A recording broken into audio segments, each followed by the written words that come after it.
Hey guys, what's up? It's Monday. Easy run lang tayo today. 5K.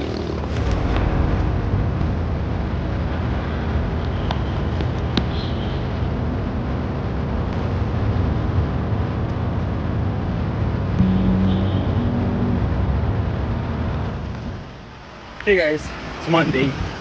So it's really hard to set up the pace being Monday. Nakakatamad. But when you feel like nakakatamad, that's when you start running. Eventually, after 1-something kilometers, you'll get that feeling. And then, yeah, just have to keep that building your, what you want to target. Tayo at least a week, 30 kilometers minimum. Last week, hindi natin na-meet. Around 20-ish lang tayo.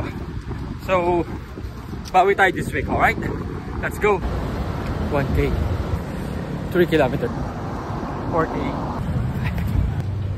6K, 7 kilometers, 8 Adidas, let's go.